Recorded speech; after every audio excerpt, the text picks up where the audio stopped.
I think there's a few sound issues at the start. I think it's a YouTube problem, but yeah, it seems to have been resolved now. Maybe the sound problem with YouTube is really the idiot who's twisting the knobs and dials over at this end. Well, it wasn't me this time. Yeah.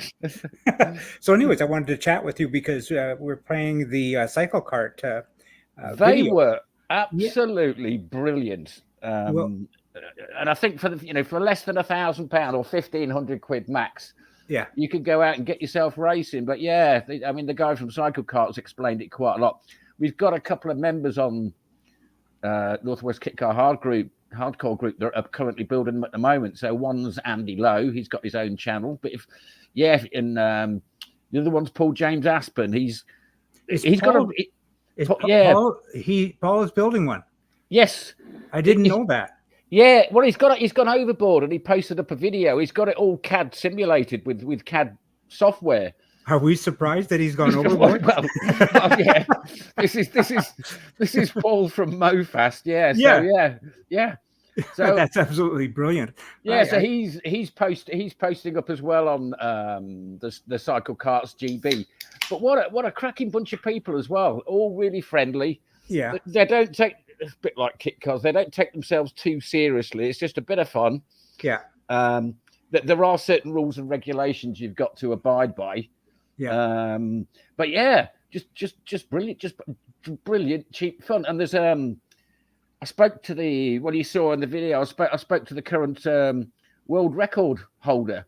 Yes. But with the world record, he was explaining you don't actually have to travel. Yeah.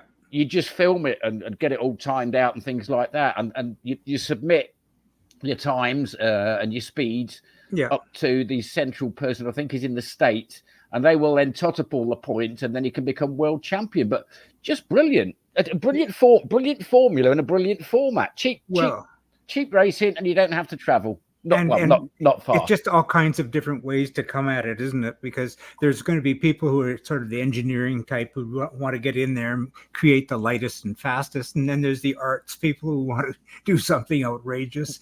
Exactly. Yeah. I mean, when I was looking at all the carts that are in the line there, if you look closely, you can see all the suspension setups, and some have gone transverse, some have gone leaf suspension, I've gone shock absorber. So it's whatever you want to do. I think you're limited to the things like the wheel size. I think 17-inch, something like that. Yeah. And then you're limited to the width of the cart and length of the cart. Sure. And then there's a few safety things as well. No sharp edges, that kind of thing. But it really is up to your imagination of what bits you've got lying around. But brilliant format, as I say. Well, it is brilliant, and the reason I wanted to call you into the stream is because I know that you mentioned Andy Lowe, and I'm hopeful that you can get an interview with him, so he can kind of outlay exactly what he's laying out on his sheet of MDF. I'll have to be quick because he only started building it. I think it was after Malvern, which was 3 weeks ago. Yeah. So after Malvern, he'd been online, got the plans, ordered a load of bits, and the frame is already built. The engine's already in, sprockets are attached. He's just waiting for wheels and things like that. But it's not going to take him long to finish it, which is the other great thing. He'll have it finished within a month, I would imagine. I mean, knowing Andy Lowe, because he's not the first kit car, if you want to call a cycle car a kit car. It's not the first kit car he's built either. So. Yeah, and he's got all the welding skills, and then you don't have to weld the chassis. You can build one out of plywood or wood or whatever. Rubber bands are right out. How about safety inspections? Do they have that sort of scrutineering? I think they do before they let you race. As I say, you can't have any sharp edges. I mean, there's no safety belts in these things or anything like that, or certainly not airbags. But I think they do give it a scrutineering before they'll actually let you out on the track. But just brilliant. A great fun to watch. They're all, if you watch them coming round in the corner, they've all got a grin on the face. Yeah. It's just well, that's just too much. Yeah. Well, I'm going to return us to the video right now. We're in Barbados. We happened to mention Barbados yesterday, and this is Graham Finlayson, and he's now discussing, amongst other things, his own life experience with sevens, with Westfields, and consequently his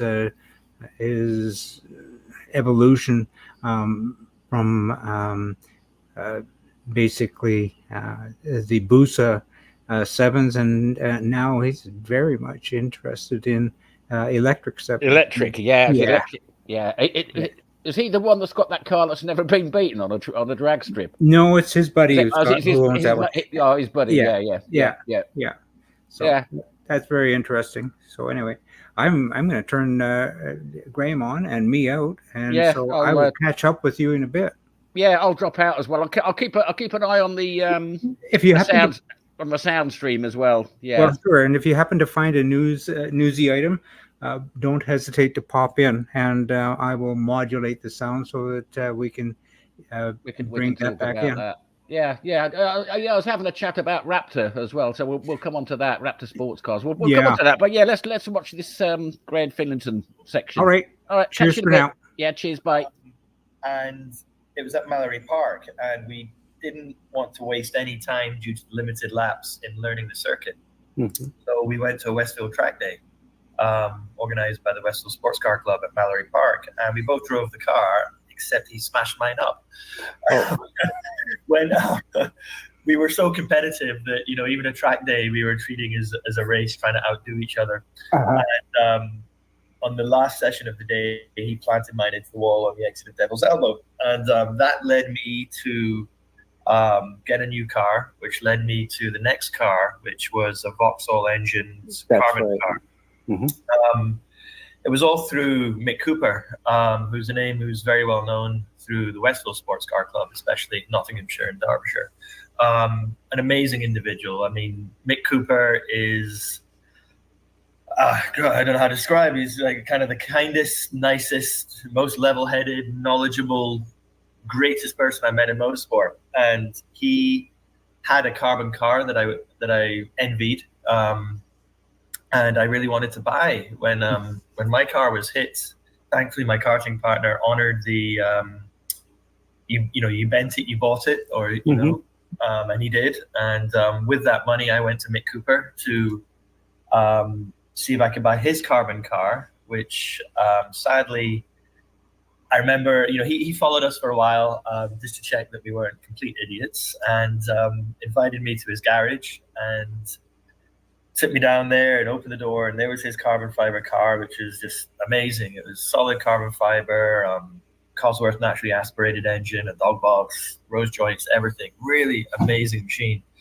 And my eyes lit up, and then he just said, "I can't sell you this." And my heart sank. And he said, "But what I can do is build you another one." And okay, all right. And I said, "Well, what about engines?" And he goes off to the corner of his garage, pulls off this cover, and he goes, "That's a naturally aspirated Cosworth. I can build you that for X amount of money." And I was, that's a bit too much. He goes, "Okay, there is another option." Goes off to the other side, pulls off another cover. "That's a Vauxhall engine. That's 200 horsepower. Can build you that for this amount." So, okay, now we're talking. What about body shells? And you look up, and there's 3 carbon body shells. Oh, lovely.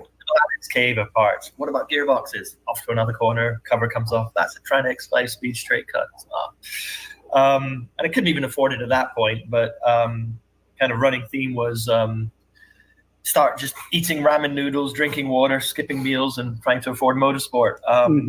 Mick and I thrashed out a deal, and he built the first carbon car for me, which was an amazing machine. That car I drove everywhere, absolutely everywhere. No weather gear this time. Sprinted all over the UK, and I would drive it there. Tent in the passenger seat, tools in the passenger seat, drive it wherever it was, whether it was Anglesey, whether it was Harewood, whether it was Brighton speed trials. I did everything in that car. Sprints, track days, drags, kit car meets, everything. And it got driven everywhere. But what happened with that one was we were eventually, through again really strange circumstances, invited to compete in Barbados. And I went out the first year to Barbados. which was eye-opening. If anyone ever gets a chance to compete in motorsport out there, you just have to do it. Whether it's You've written about that a lot, and I've enjoyed just following that. It's great. It's different.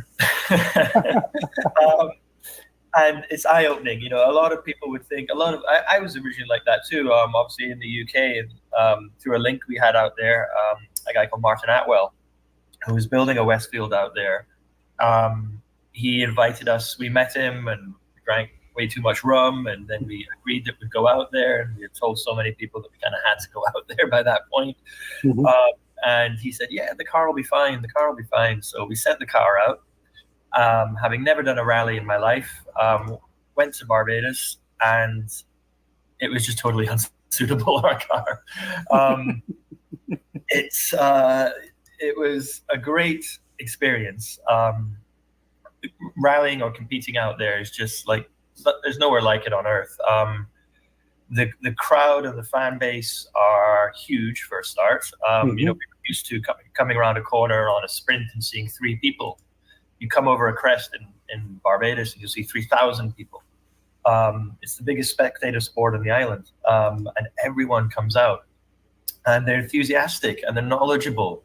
And then you've got the actual competition itself. The driving standard is immensely, immensely high. You wouldn't think it from overseas. You'd think it's a small island. They probably don't have much motorsport, but it's every weekend there's some form of motorsports, and the talent out there is world class. So we got there and we had Sky Sports following us. There was TV cameras everywhere. We're on TV. We're getting interviewed. As Terry Pankhurst says, it's a cheap way of being a superstar. You know, we're used to trailering to a rainy sprint circuit up north, you know, somewhere grim, and then next thing you're on TV surrounded by thousands of people.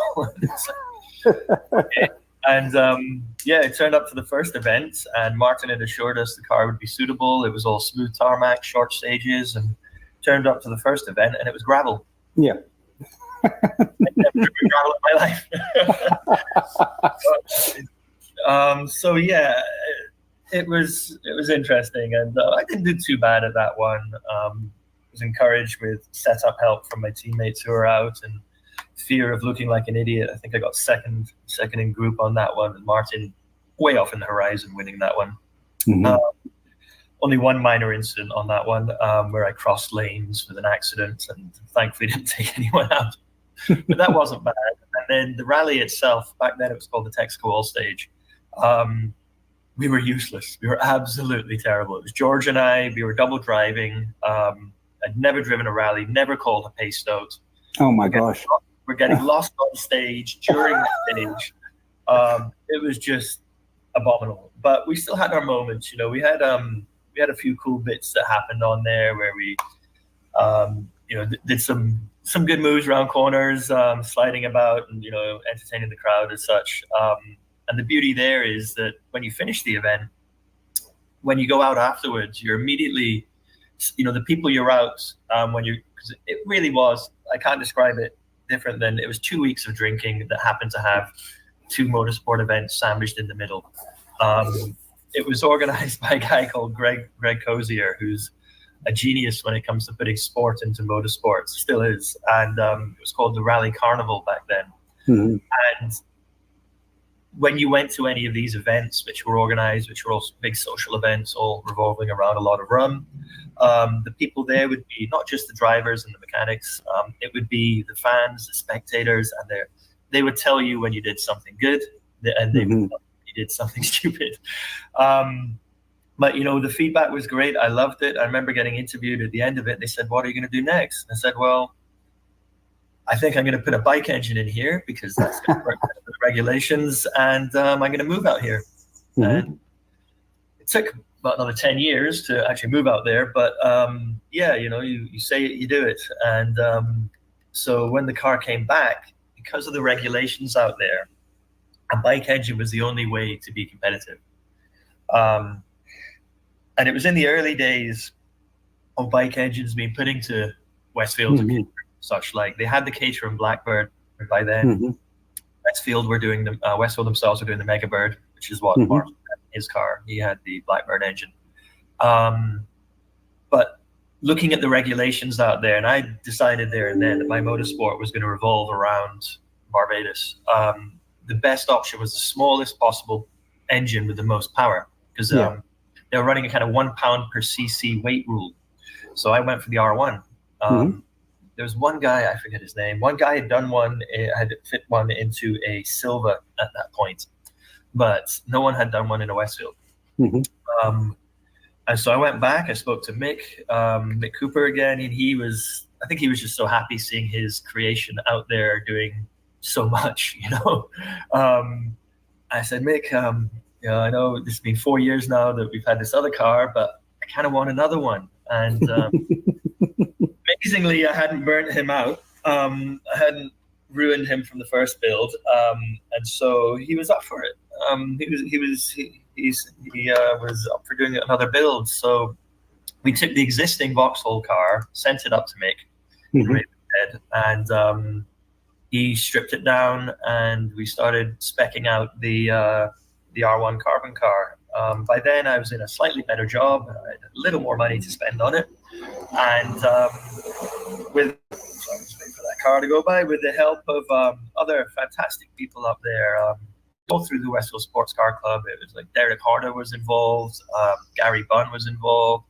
There was the community, the Westfield community up there were just fantastic. They're who made sure that car was finished on time. But we went full carbon interior on that one because the car had an aluminium interior, and what that meant in the sunshine was it melted the leg off. It got hot. Yeah. Couldn't drive the car in anything but jeans or a thick race suit. But with carbon, it stays nice and cool. It never overheats, never gets hot. So went full carbon interior, which I don't know if anyone else had done that by then. We things like a digital dash, paddle shift, all like this, and built up the car. But it was tricky. There was a lot to figure out on the R1. But it was a nice little engine. We didn't need to go dry sumps on that. It was a battle that saved a lot of weight, and the car was finished. Given it the rally in Barbados was every year, the car was finished the day before it was meant to ship on the boat to go out to Barbados. So I got to test it for about 5 minutes up and down a back road, and then load it on a trailer and send it off to Barbados. Wow. Yeah, and then I went to Barbados a week early to try and get some testing in, but it was really just finishing more little bits on the car. The car went out, and the car won its group on its first rally sprint there. Oh, and, that's great.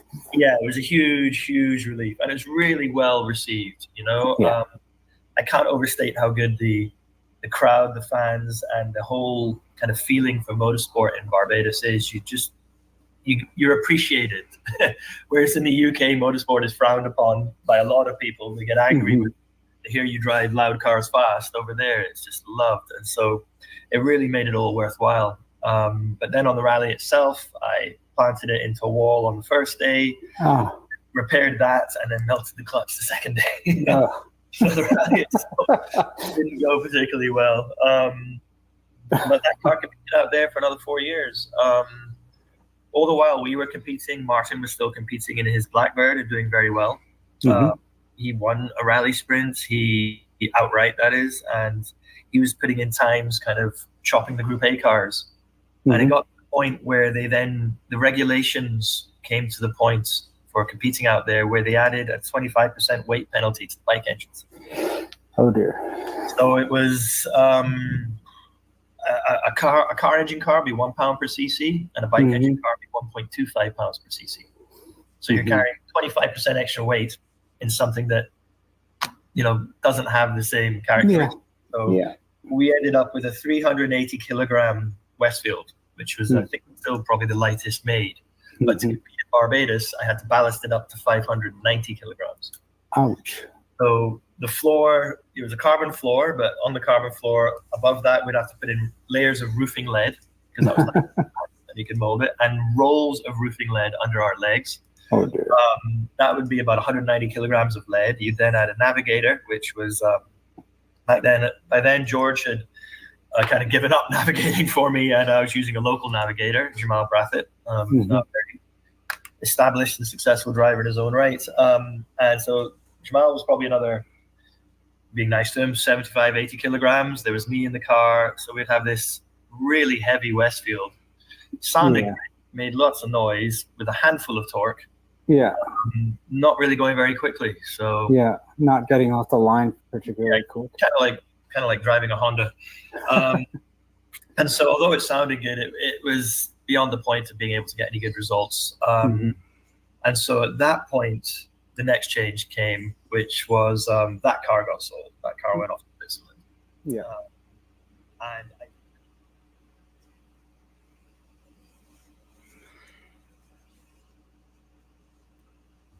Seven Spot Jim here, just jumping in with a spot to follow up on Duncan Cowper. See if we can do this. I'm going to bring in. Yeah, we'll share this page in here. And so here we got Duncan Cowper's Facebook page, and what we can see from here is, yes, he did have difficulty mechanically with his DAX, but fear not, all is going to be good. At the top section of practice, we had a gearbox input shaft let go, which did a lot of damage. So we had to rebuild one engine from two. And as we had a spare engine, but with different specs. I know a bit about that. I've done that rebuilt myself. Installed and running at 11:30, back for 12:30, which is remarkably quick, and 2 hours sleep, and up at 2:30 a.m. to get back to the mountain for qualifying on the lower section. All running sweet and qualified okay, thanks to Bob Boileau and to the use of his workshop, and Aaron Kaufman for loan of some extra tools that we needed. Now he's got some pics and videos here. I'm not going to play the videos because I think they might be copyright protected, but here we have them working in the shed. And look at the damage. So he was there racing last year, and it was the first year. He was a rookie. Yeah. And he managed to get under 10 minutes, which is third place as a rookie. That you can't knock that. That's great. Just incredible. And he said he did it all for his dad, because his dad sadly passed away before they actually got out there. A year beforehand. So it was all in memory of his dad, really. But that car, when you look at the footage, that car doesn't half shift. But when you look at them going up Pikes Peak, there's no, on some of the corners, there's no barrier on, say, the left-hand side or right-hand side. It's just like a sheer cliff. Yeah, well, virtually. Virtually, yeah. And it's just, and as they're coming up Pikes Peak, you start getting into the snow zone where there's still snow on the top. Yeah, so, well, you may have seen some of the photos. Not only snow on the top, there was also snow near the bottom. Yeah, exactly. yeah. So, anyways, thanks for the heads up on that particular story. So, I'm going to get back to Barbados, where it's nice and warm and they drink delicious rum. With Graham Finlayson.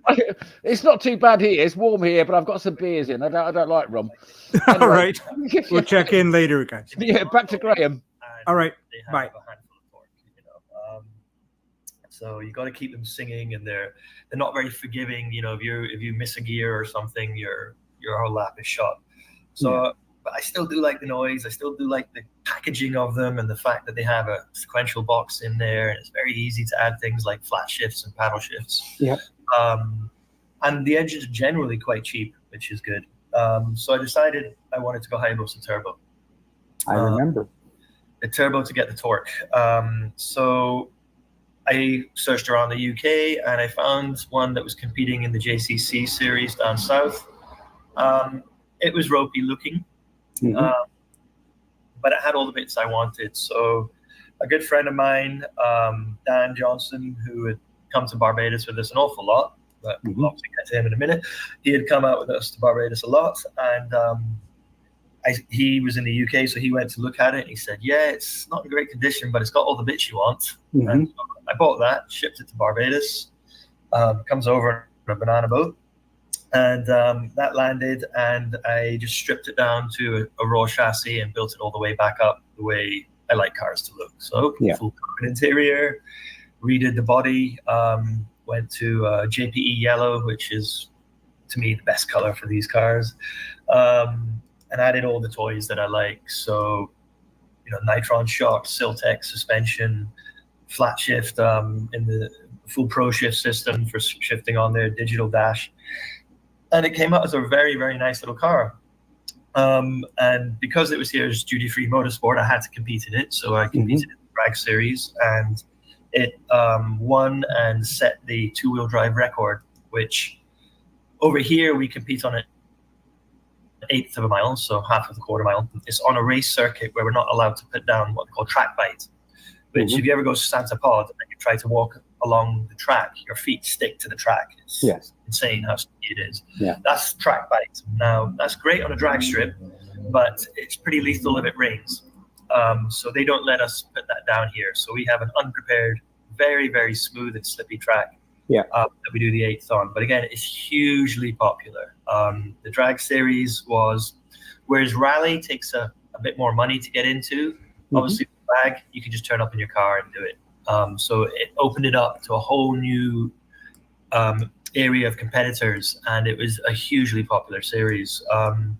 We set the record, got down to 7.2, which is probably about a second slower than the car would actually do it somewhere at Santa Pod. Car was running about 350 horsepower. The Pro Shift system had launch control, flat shift, auto shift as well, which is a nice one. So you can just pull the paddle and hold it, and it'll auto shift up the gears for you. It was a nice little car. It was good fun. I ran that car for the 3 years of the duty-free scheme that I had to satisfy, and I kind of built it as in my mind at that point, it was my final build for a long time. So it was the color I always wanted, the parts I always wanted, the noise, the shift system I always wanted, and so it was built pretty strong, that car. Good little machine, that one. And so you were involved with Dan in helping him develop Megawatt. Is that true? Like Dan, what had happened there was it's all linked into Barbados. You see, back when we first started competing there on the Westfield, and I'd go on the Westfield Sports Car Forum, on the club forum, and I would advertise for mechanics. And I would say, looking for a mechanic or two for 2 weeks in, it was May back then, the rally used to be, you have to buy your ticket, your flight, but it was subsidized because the tourism board subsidized all the entries back then because there's so few. I'll sort your accommodation, you get 2 weeks vacation in Barbados. I just want 2 days of your time, 1 day mechanicking on the rally sprint and 1 day mechanicking on the rally. Everything else is your time. I'll buy you the drinks at the bar and come out and party, all that sort of stuff. And Dan, first year we advertised that, Dan came along. He was a Westfield builder, and he was building himself, I think, a Fireblade engine Westfield back then. And he came out the first year and never missed another year, just loved it.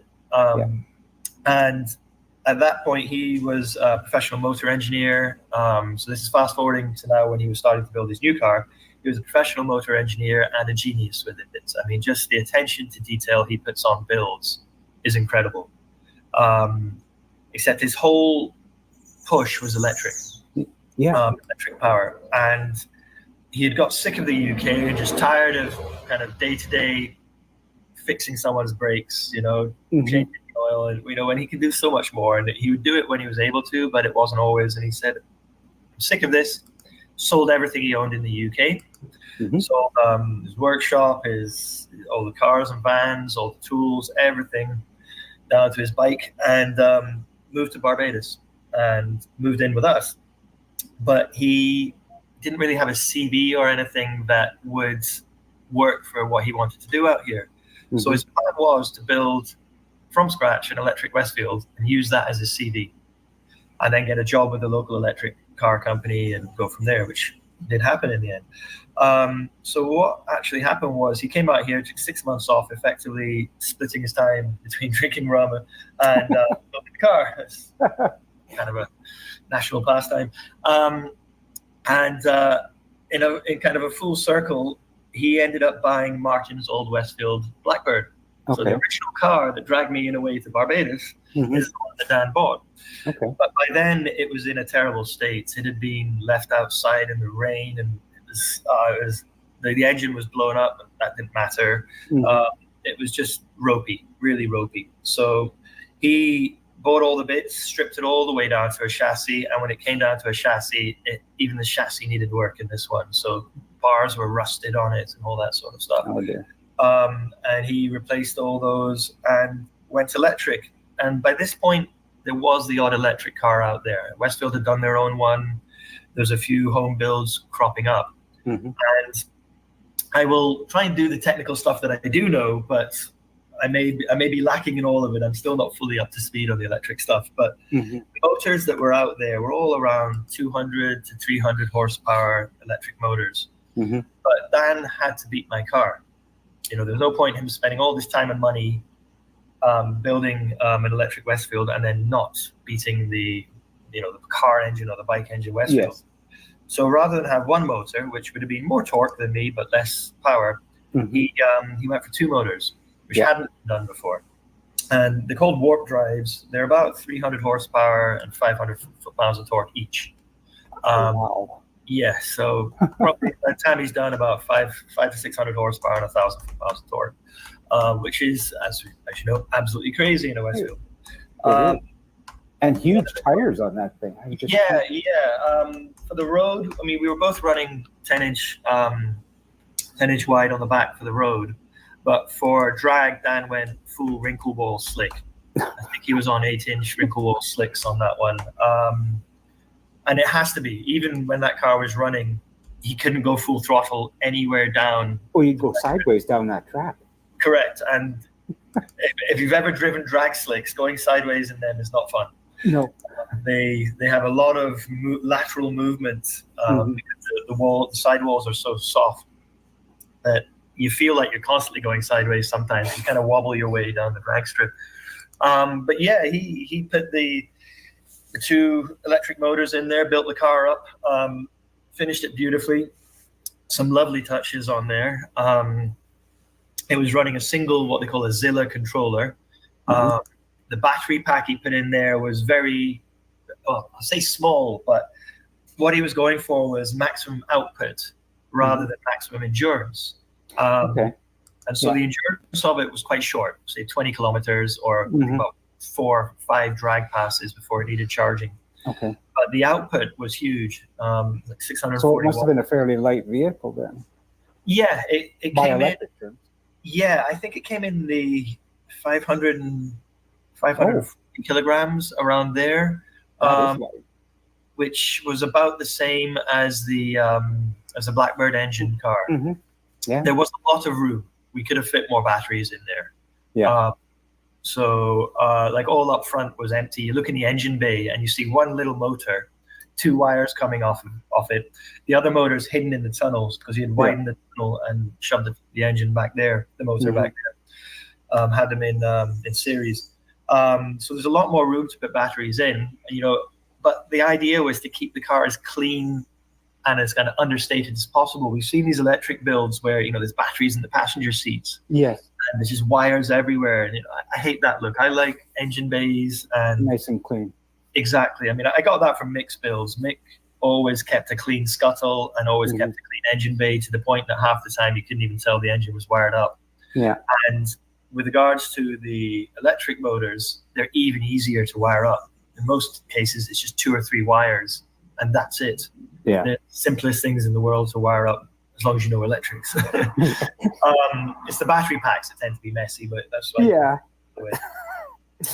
I'll take your word for that. I'd be wearing rubber gloves and doing it from a distance. Exactly. I mean, I am still at that stage. I am still kind of petrified of it whenever the back of that car is opened up and the charging goes on. And I remember when Dan was wiring it up, and it was something to do with you were meant to wire it up one-handed, because if you wire both hands, You're you'll go grounding it.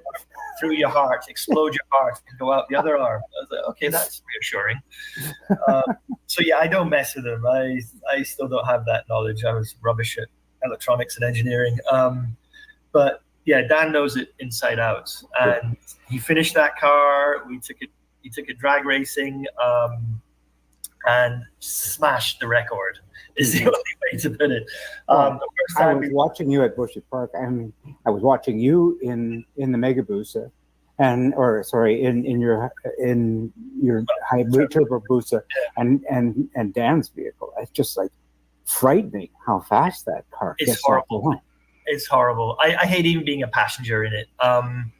You'll be going kind of down the highway, and you're just cruising there at 40, 50, 60 miles an hour, and there's no warning. He just plants the throttle. No hesitation, no warning. It's not like a car engine where you shift down a gear, or you might clutch or something, or you feel the revs build, or you feel the boost build up, and then the boost kicks in and you go. You touch the throttle and it just goes. Yeah. That's what gets me about electric cars. I was driving a normal little i3 BMW on the road for the last year, and even that's quick. And it's the response, the throttle response, there is zero lag. And other than that, when you're launching the car, you get everything at launch. You're not building up an RPM torque power curve.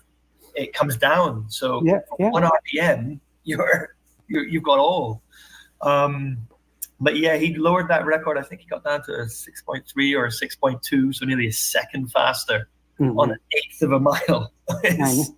It was just crazy. That car actually never lost a head-to-head battle at drag. Yeah. Mainly because I think it was so demoralizing. It was. Well, that's what I was going to get to. I mean, I touched base with you a while back and asked you if I could do a walk around with your Westfield.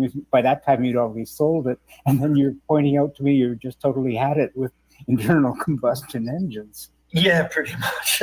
I mean, it's just amusing to watch the video. In the time that Dan had built that car, drag racing in Barbados was progressing at a hell of a rate. And due to the low grip surface, the four-wheel drive cars were just having the edge. I think the record now is a 6.0 or 6.1. With a bit more work on the megawatts with geometry and such, like we could probably get to that time. But the four-wheel drive cars still wouldn't launch as well as the Megawatt would launch. So Megawatt would kind of get and Dan's reaction times were excellent. He really had them down to a T. So he would normally get the jump on a car, and it would just be demoralized. And in the eighth of a mile, it'd have no time to catch back up.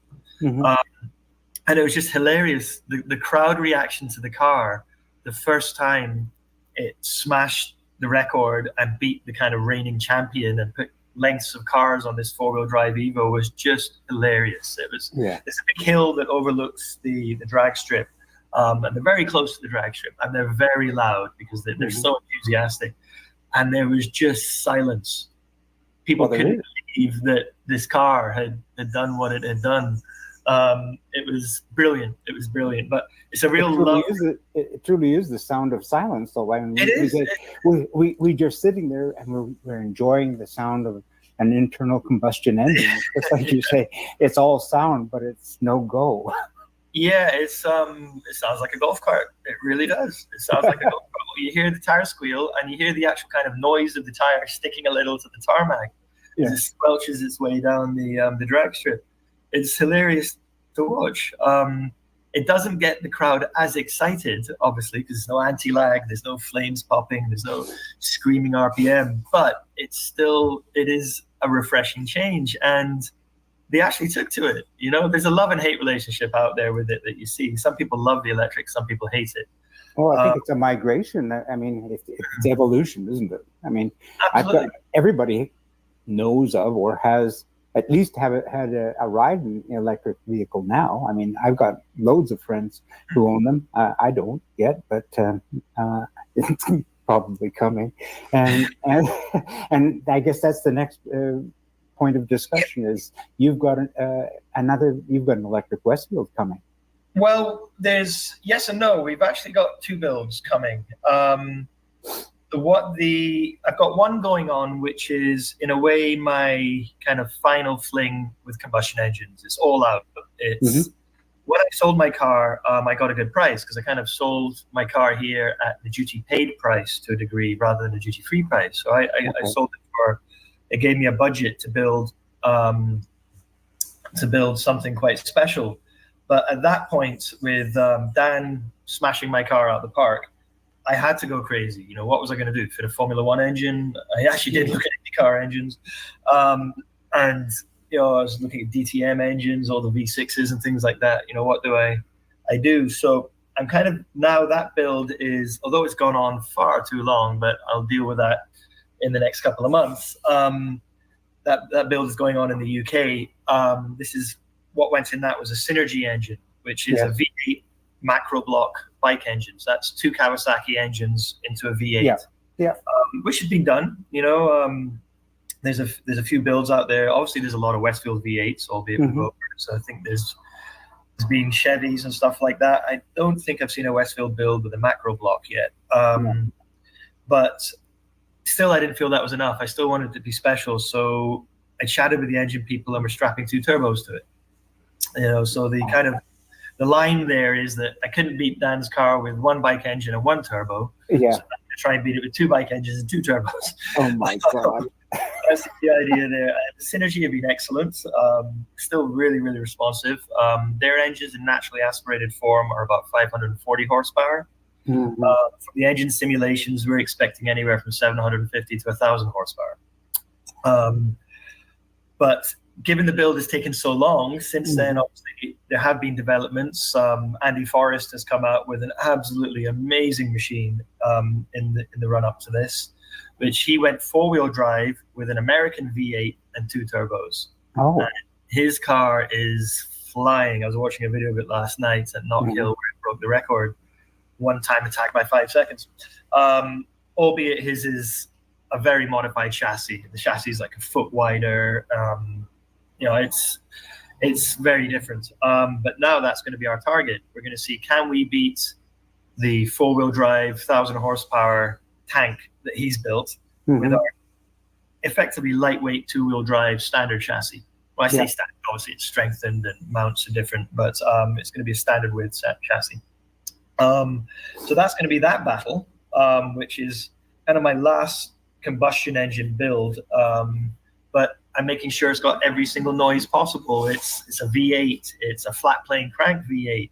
It's fly-by-wire throttle bodies, individual. It's twin roller bearing turbos. It's two external wastegates, flat shift, anti-lag, straight cut dog box. It's going to have every noise associated with what we love about cars. So even if it doesn't win, it's going to sound probably as one of the greatest built, you know, one of the greatest sounding cars ever made. You know, rev to 14,000 RPM. Oh my! Amazing. It's Formula One power in a Westfield with very, you know, medium-sized aero. Wow. So that's that one. In hindsight, given how long the build has taken, because I did start this one 4 years ago, but it's just through problems and COVID and the rest of it, it's been held up. If I was starting that build today, it would not be a combustion build. Flat out, it would not be a combustion build. But we have another build going on that we have in mind. Dan will probably get angry at me talking about it because it's his build, so I can't go too much into detail of it. But it involves one of my favorite car shapes of the modern era, the R8, which will probably nicely be called the iRate when we're finished with it. And it will involve probably two Tesla motors and about 2,000 horsepower. Fun fact here, guys. This is another EV from Malaysia. This is Jagmeet Singh's Electric 7. And we've done a live stream with him, and I'm going to post a link to it in the description so you can have a peek. Now, his EV is a little bit different because it's not battery powered. It's chemically charged. I guarantee you the championship. Guarantee you the championship. You will win in this car. Nothing will touch it. It just sounds a bit rubbish. It's a bit quiet. Do you still want it? of course they're going to say yes. Of course. No, actually, no, it's going to be loud. No. So, if you want to win and if you care about the performance of the car and, you're competitive like that, electric is the way. The throttle response, the ease of maintenance, the simplicity of it is the way. It's so easy to work on. It's so fast. The torque is incredible. It's just at the moment, the lacking in electric is really the battery technology. Yeah, and how, do you mind if I ask, how are you going to be using it? I mean, you're going to continue to drag, obviously, but is it going to be for road courses, or how are you going to use it? My Synergy build is, my ultimate goal is Pikes Peak with that car. I've always wanted to do Pikes Peak. And the other one I've always wanted to do is Targa Tasmania. Targa Tasmania harks all the way back to my first Carbon Westfield. At that point, there was another Carbon Westfield in the world, and it lived in Tasmania. I forget the guy's name. I've still got his email, though. And he had a Honda S2000 Westfield that he did Targa Tasmania in. And that's an amazing rally. It's huge. We're talking hundreds of kilometers on that, from snow-capped peaks to, sleety peaks to, tropical beaches. And it really, really interests me, that event. I could never do it because it always clashed with Rally Barbados, and Barbados had the priority. But my goal is Pikes Peak and Targa Tasmania. But short term, it would be Time Attack. They do have Time Attack in Barbados now, and it depends how and where the car is finished, whether I compete in the UK. It would be a shame not to put the car head-to-head against Andy Forrest's car. So I think that would be quite an interesting comparison. My car should be 100 plus kilograms lighter, a bit more nimble, but then his car will probably have, his car's four-wheel drive and will probably have a bit more power. So that would be a good one to do, maybe 10 of the best or a Time Attack event somewhere. But it will do drag for sure, and Time Attack, and then we send it regionally. But the build on my Synergy is all out. I don't even want to go into the money spent on that. It's everything I have. I don't own a house. I don't have kids, so everything I have goes on motorsport. And so this build as well has everything, down to spent tens of thousands on the Motec equipment. It's Motec Dash, Motec ECU, all the PDMs are Motec, everything, the shift system. I'm trying to kind of build a Formula 3 car in a Westfield shell. Wow. So, even down to electronic clutch control with Shift Tech and stuff like that. So it's the next few things I want to look at are how we're going to manage the traction, linking that into yaw sensors, and as well as the speed sensors, looking into brake control, like things like the Bosch Motorsport ABS system, and getting some wind tunnel time with aero. So it's really going all out, trying to push the boundaries of what can be done. Throughout my life, I've been lucky enough to have a lot of firsts in Westfields. I think we were the first to put in the Quay sequential box. The R1 was a first. All the things that we've gone down the line, little electronic gizmos and stuff like that. Kind of want to, again, push the boundaries a little on what is possible with this one. But it will be my last combustion build for sure. I'm not doing another one after this. Everything after this will be electric, not even hybrid, just pure electric. So it's got to sound good. Wow. Graham, you have given me so much material here. We've been going for almost an hour. It's amazing. I can talk. Don't worry about me. I got more stories. No worries. You're taking me down memory lane when you're talking about motorsport in Barbados many, many, many years ago. I dated a gal from Barbados, and her whole family was motorsport nuts. What was the surname? Skinner. Skinner. Okay. There's a lot of well-known motorsport kind of legacy names in Barbados. Not really enough surnames to go around. So it's if you ever get the opportunity come and witness it. It will blow your mind. I could never even watch motorsport as a spectator in the UK. I would just get too frustrated because I'd want to be out there and, you'd be shouting at the drivers. It's bearable to watch motorsport in Barbados. It's such an entertainment, and the driving is so good, and the events are just brilliant. So if you ever get the chance, definitely come and witness it. Well, I'm actually leaving Barbados, sadly, in a month or two, just temporarily, before coming back. But yeah, if I'm ever here, just shout me. And even if I'm not, Dan's still here. Yeah. Well, and you've introduced me through Facebook to a cadre of wonderful people in Barbados, and I thank you for that. Just terrific people. Yeah, well, I should say, just to finish, Dan as well. Dan, after the electric car, he did get a job building the electric vessel. He did get a job with the local electric car company.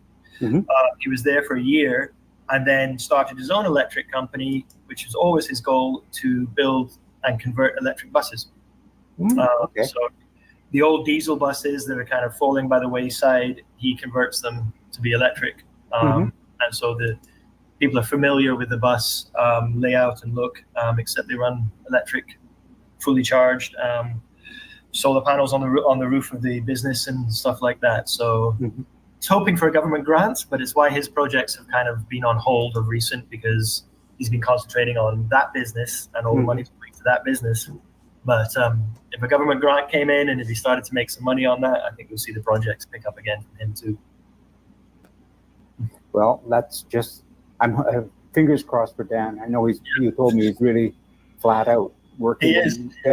I mean, he doesn't have a moment to give us for this interview or talking about electric cars, because he's working hard. But that time will come, I know it, and we'll connect. So, Graham, I'm going to put a bow on it. We've been going for 50 minutes. No worries.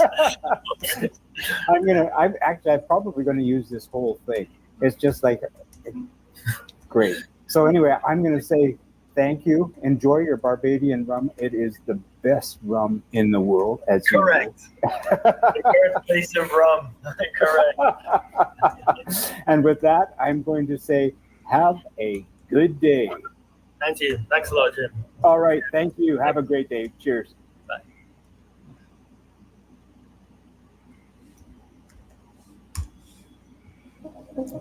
This is one of the stories from Le Mans in June of 1966. And it is also the story of a little kit car, the Mini Marcos.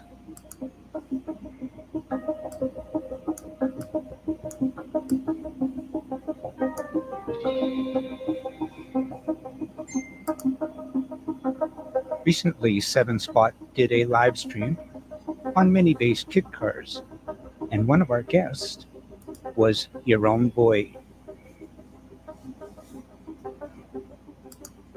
Well, thank you for having me in the first place, because you, Jim, you asked me to join, which I liked, especially because it's about a subject that's near to my heart, mini-based cars, of course, and in particular the Stimson Sport Journal, which is a most unusual design, of course, but a nice one. So yes, thanks. Come on, Jerome, tell them actually what you do own. Mention Le Mans. Come on. I have, about 10 years ago, I thought I'm never gonna buy myself a car anymore, because I'm fed up with. I'm not a very good car owner. I like their histories, and I like writing about them, basically. So I decided to sell all of the stuff that I had, but because I'm deep into the mini derivatives. Oh, there you go. Well done. Quick plug. Yeah, good. Well, cars do come up. They do find their way to me sometimes, and this is because I've just been researching them for so many years. So the last 6 or 7 years, 2 cars which found their way to me I just had to buy because it was the only way to find out more about them, and so I did. The first of them is the actual Mini Marcos that raced at Le Mans in '66. Mm-hmm. Yeah, which was very much in a basket case condition.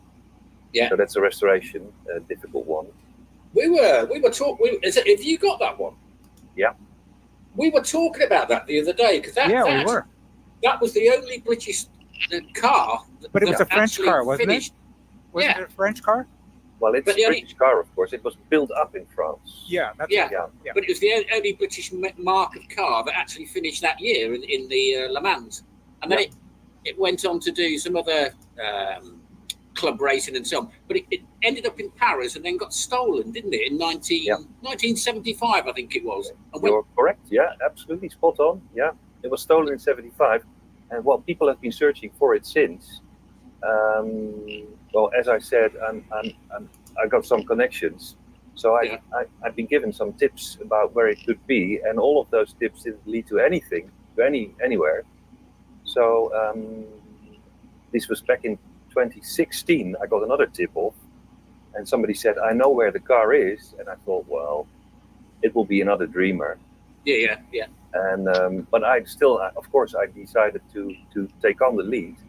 And this is a very short story now, but it was very long, very, very long story. In the end, I found the car. It was in Portugal. Yeah. And it was the car.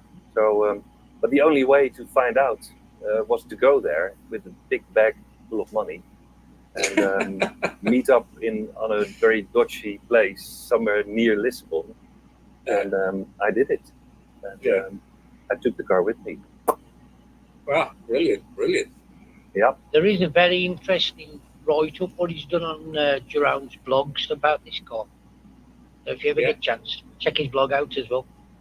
Thanks, Paul. Yeah, well, I've been writing about it since I found it. So it's still going, the restoration, and we're getting there.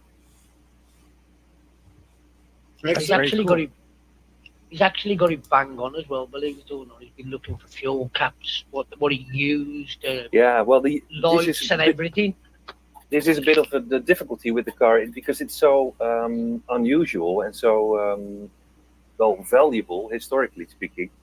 I thought it needs to be restored right.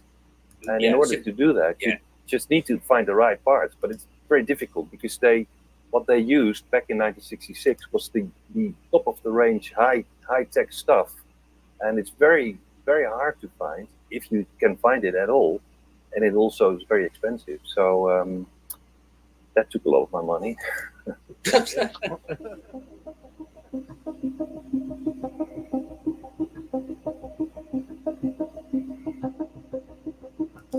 Sometimes when you want to get the whole story, you have to do a bit of digging. And in doing my digging, I found out that this story is much more than just finishing at Le Mans or finishing 15th at Le Mans. It's much more than that. It's about being able to even become an entrant at Le Mans. And it's also a story about how the goalposts can be changed. And it's also about how victory can be snatched from your fingers as you cross the finish line. I introduced myself to Jem Marsh at the 1965 Racing Car Show and told him I had a client in France who was interested in importing the Mini Marcos kits and that there was the possibility of a Le Mans entry. At the time, I was in business producing an aftermarket dashboard for Minis and selling a lot to Jean-Louis Marnard's accessory shop, Rally Auto Sport, in Paris. Marnard was racing Minis, and he admired a dash I had made for my wife's Mini Cooper to tidy up the installation of a rev counter. He placed an order for 10 or so, then a further 100 and eventually thousands. Jem Marsh was keen to get a Le Mans entry as he had not had an invitation. The Automobile Club de l'Ouest, which runs the race, was autocratic and selective about whom it allowed to compete. They also had a reputation for moving the goalposts for any foreign entry who threatened victory in the race's index of performance category with rules so Byzantine in complexity that clearly favored underpowered French cars. They had not anticipated Colin Chapman's 750cc climax-powered Lotus 23 in 1962 and had to resort to rewriting the interpretation of the rules, a slight from which Chapman never really recovered and swore to never go back again. So it was clear the ACO was not going to invite a British kit car manufacturer to race what was basically a reshelled Mini Cooper Special. But if the drivers were French, the car assembled in France and the entry was French, then this was a different matter. Jem agreed to allocate the distribution rights for France if a Le Mans entry was forthcoming, and we formed a limited company, Dulles Components Limited, to market the Mini Marcos on the continent. Marna confirmed that the ACO would invite them to apply for a Le Mans entry with JC Balatlena as co-driver, JP Jabouille and Troutman as reserves. Jem Marsh agreed to supply them with a lightweight shell to build up, and I delivered the shell on the back of my Mini pickup.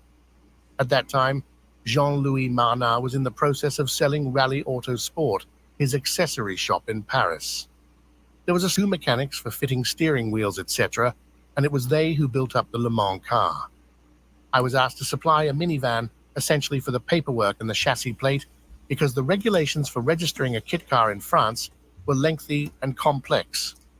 I bought a rather tired minivan for 50 quid and drove it over to Paris to see how they were getting on with putting the car together.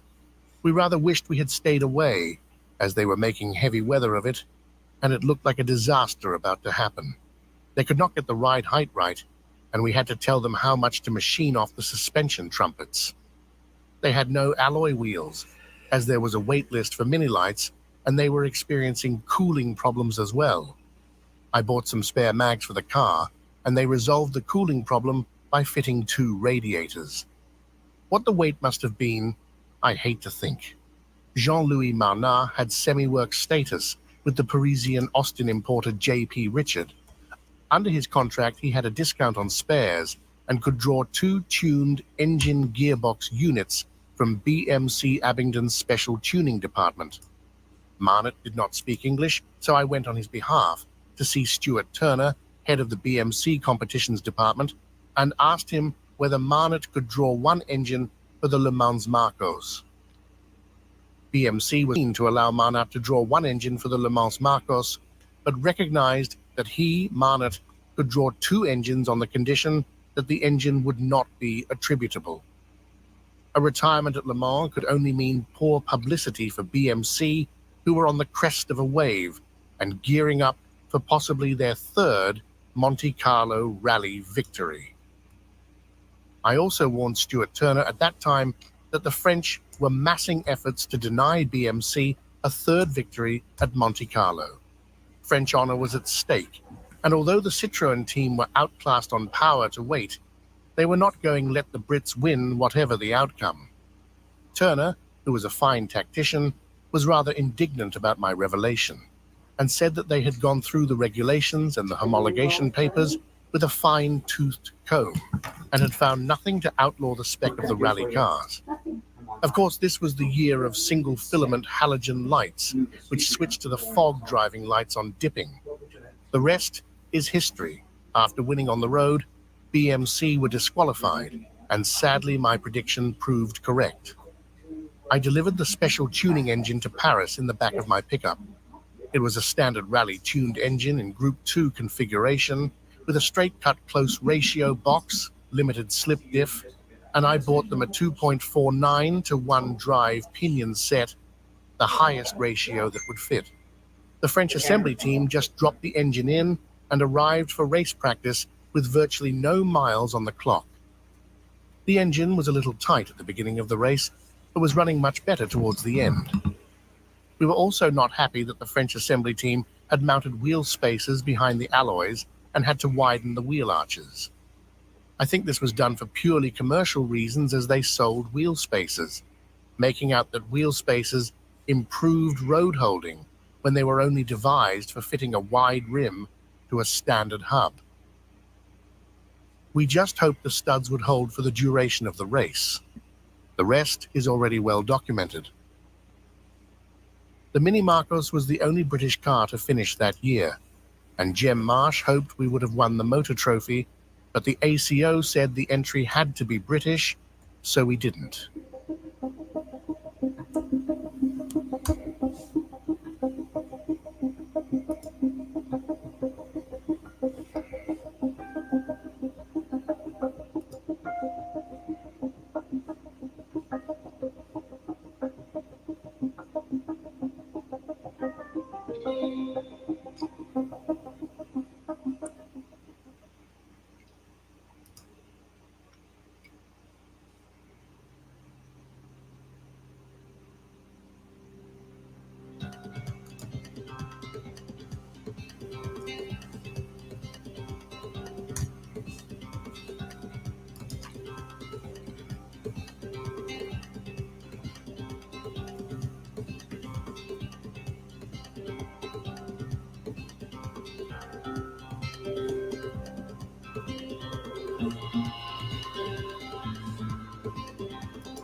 Hi everyone, this is Chris from Australia.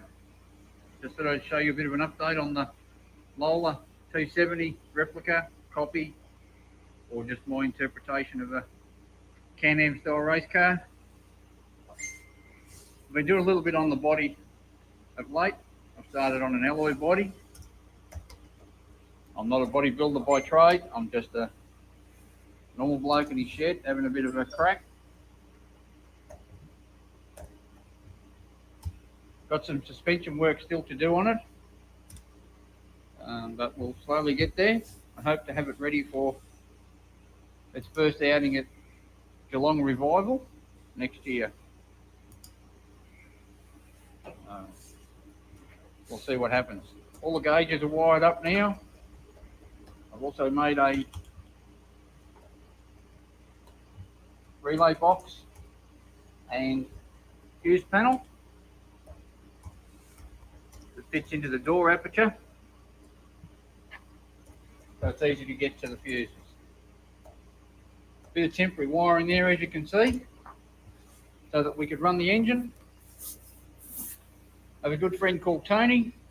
He's been trying to put a fuel map in it to make it run a little bit better, but he's struggling because he's working with a bit of a dope at the other end of the computer called me.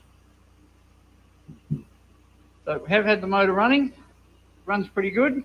little bit rattly at the moment, but yeah, not quite sure what that is. The engine builder's going to work that out. The trumpets, I did a pencil drawing of what I wanted. I sent it to another mate over in the UK called Paul from Mofast. He did a CAD drawing of it for me. I then sent it to my friend Tony, and he 3D printed them out of carbon nylon. They seem to be holding up quite well at the moment. So haven't had any issues with it. I'll see if it'll start up for you. As I say, I've still got some suspension work to do on a couple of sides, a bit of wiring, and I reckon I can take it for a drive, other than putting the gearbox in the back of it. I've been waiting on some parts for that from Subi Gears. Hopefully they'll turn up soon so I can put all the gearbox together, and we'll see what it does. All right, we'll see if it starts.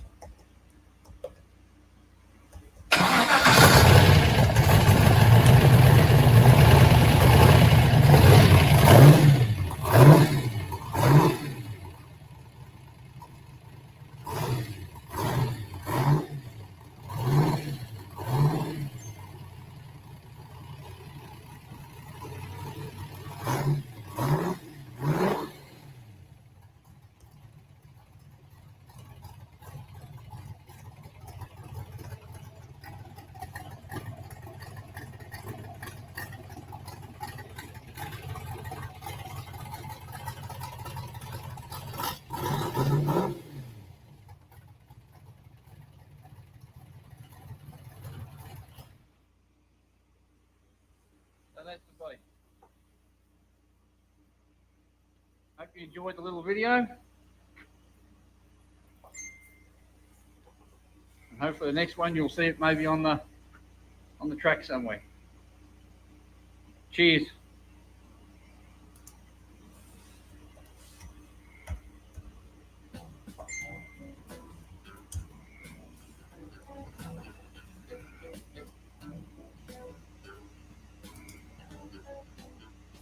Hi, I'm Jim from 7Spot, and welcome to our webinar.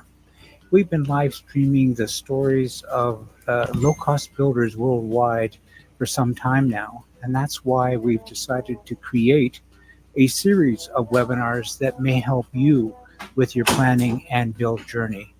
Our purpose here is not to offer you a step-by-step build manual. Although we do have lots of tips and tricks to share, our focus is twofold. One, sharing a roadmap a couple of our guys have used to help them find success, and two, sharing the experiences of a couple of builders who are now into their builds. None of our presenters are professional builders, they're just normal guys like you and me. Our first presenters, Randy Webb and LG, will share aspects of their journey which helped them along the way. Randy has built a Haynes Roadster, and he will speak to the importance of planning, creating a build log, parts inventory, and maintenance journal. Al will share his McSorley build journey, the homework he did before his build, and will show you some of the specialized tools, tips, and tricks that he used. After Randy and Al, we want to bring you the stories of two guys who are building their low cost right now. Steve Dunbar has been building his low cost for a while, and he is closing in on the finish line. Dave Lascelle is just getting started on his build journey.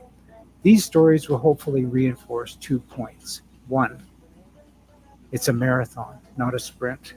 And 2, be kind to yourself. Mistakes will happen. That's how we learn.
Oh, this is fantastic. Troy Umloff in Mount Barker, Australia.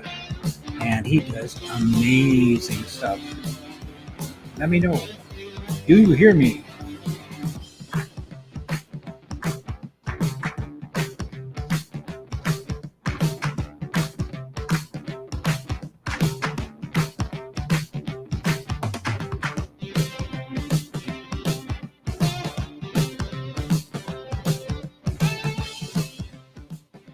Remounted, rewired the coil, electron ignition unit, lined up all the wiring down to the starter motor, your cable burnt, tidying up all the wiring there, your battery cable, done the best I can behind the dash.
It ain't easy.